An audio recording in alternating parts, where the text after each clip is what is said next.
अशोक शर्मा जी की प्रथम पुण्यतिथि पर आयोजित श्रद्धांजलि सभा में उपस्थित हमारे नेता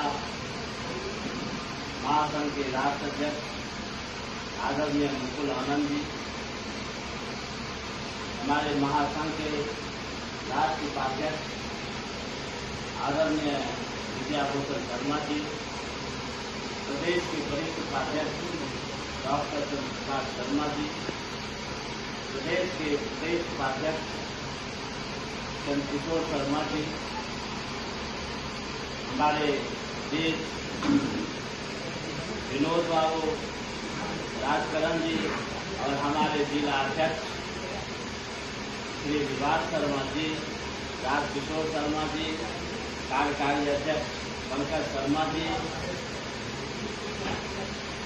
हमारे युवा नेता सुंदर शर्मा जी और हमारे दिवंगत जिला अध्यक्ष अशोक शर्मा जी के परिवार के सदस्य।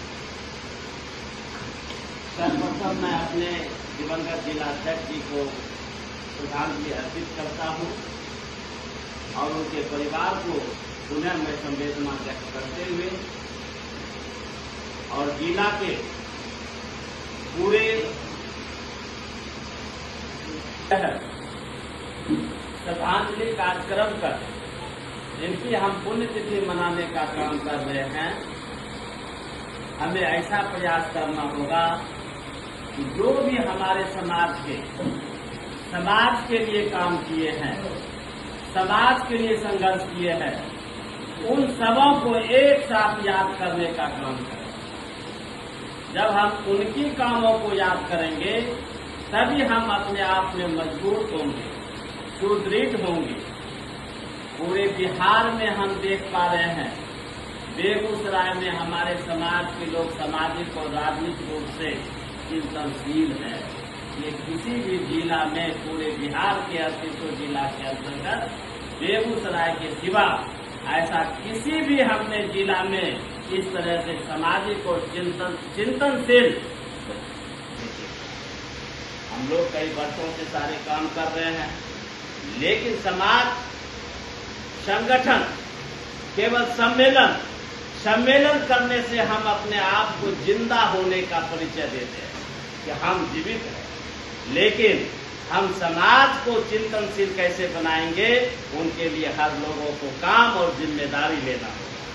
हर लोगों को एक लोगों को जिम्मेदारी लेना होगा, तभी हम जानेंगे कि हमारे अशोक शर्मा जी की शक्ति श्रद्धांजलि शासित कर पाएंगे।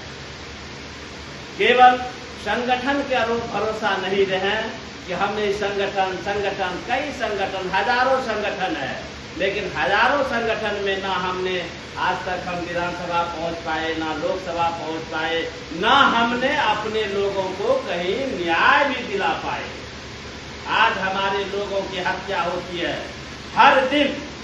यह जो एनडीए की सरकार बनी है, खास करके विश्वकर्मा समाज की हर दिन हत्या और बलात्कार हो रही है।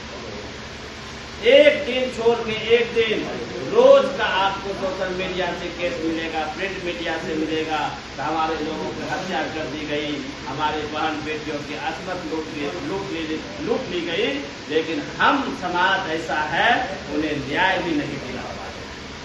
तो हम कहाँ हैं, हम जीवित है या मुर्दा है, ये हमको अपने आप में एहसास करना होगा। संगठन केवल संगठन एक की जिम्मेदारी छोड़ देना कि आज यदि हमारे श्रीनिवास जी इसका जिम्मेदारी लिए हैं तो श्रीनिवास जी को देखते हैं, राजकरण जी को देखते हैं, चंद्रप्रकाश जी को देखते हैं, चंद्रकिशोर जी को देखते हैं। यह संगठन आप कदापि तैयार नहीं कर पाएंगे। संगठन बनाने के लिए आपको अपनी जिम्मेदारी चाहिए, आपके अंदर स्वार्थ चाहिए कि हम इस संगठन में काम कर रहे हैं तो हमारी स्वार्थ क्या है।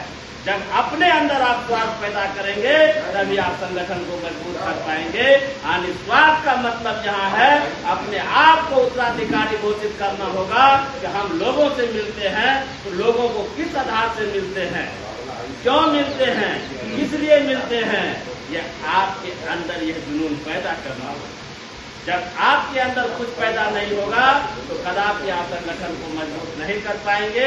वैसे हम सब जीवित समाज है, आज पुण्यतिथि का अवसर है, ऐसा तो कोई पॉलिटिकल भाषा नहीं है, लेकिन हम लोग इसी बहाने अपने लोगों को मजबूत करने के काम कर रहे हैं। आपको पता होगा निरंतर हमारे राष्ट्राध्यक्ष जी 4 साल से 5 साल से गांव भटके, गांव प्रवास किए, हर लोगों के पास जाने का काम किया।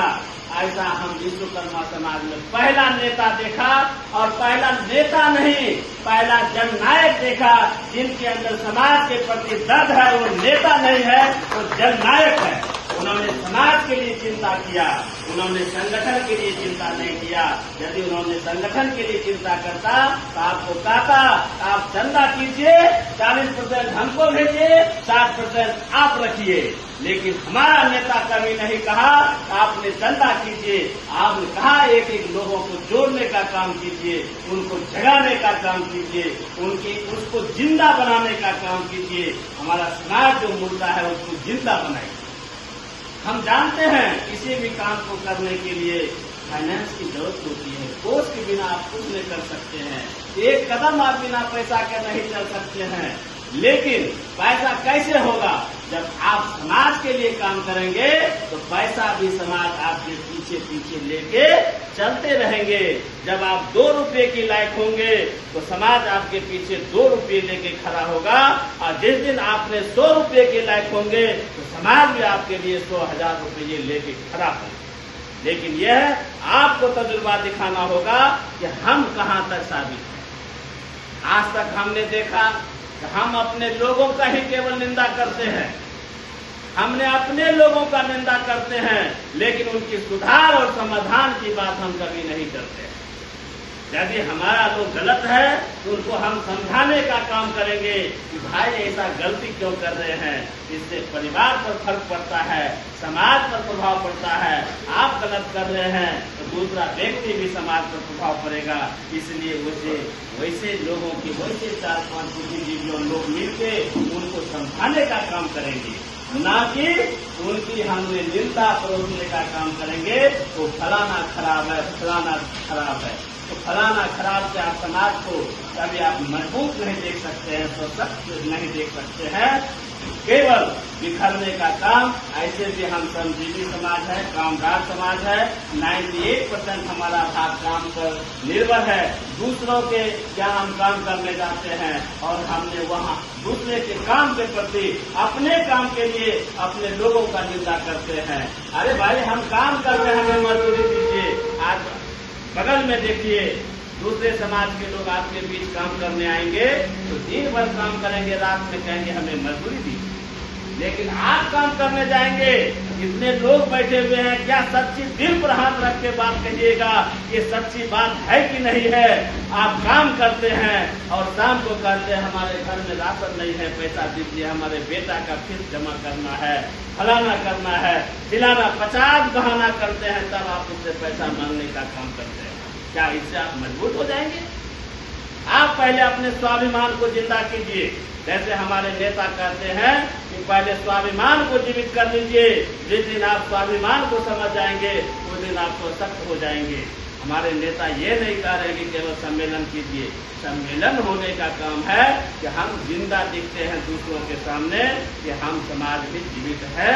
इन्हीं शर्तों के साथ मैं वाणी को विराम देते हुए उन्हें मैं यहाँ के बेगूसराय के पदाधिकारियों से सादर निवेदन आग्रह करता हूँ कि आप लोग लगिए और समाज को जगाइए और एक मजबूत समाज बनिए और दिखाइए कि हम भी बेगूसराय में विश्वकर्मा समाज एक मजबूत स्तंभ है। यदि आप समाज में मजबूत होते हैं तो यहाँ बेगूसराय में आपकी पहचान होगी, आपकी पहचान होगी और मुकुल आनंद मुकुल वाव का हाथ मजबूत होगी, ना कि यहाँ मुकुल वाव की पहचान होगी। पहचान आपकी होगी। यहाँ के विधायक आपको जानेगा, यहाँ का सांसद आपको जानेगा, यहाँ का एमएलसी आपको जानेगा। आपकी स्वतंत्रता आपकी पहचान देगी। केवल मुकुल बाबू का आपके साथ हाथ मजबूत होगी। इन्हीं शब्दों के साथ मैं अपनी वाणी को विराम देते हुए पुनः में श्रद्धांजलि अर्पित करते हुए अपनी वाणी को समाप्त करता हूँ। जय हिंद, जय हिंद। बहुत बहुत धन्यवाद दिवाकर बाबू। समय कम है, सर को भी बोलना है। सारी बात दिवाकर बाबू ने रख दिया। और यह जो हम लोग कार्यक्रम कर रहे हैं, इसके साथ भी हम लोग बार बार ये करते हैं कि इसमें जितने लोग जुटे हैं, जब तक संगठन नहीं मजबूत, हमारा समाज एकत्रित नहीं होगा, हमको कोई भाव देने वाला नहीं।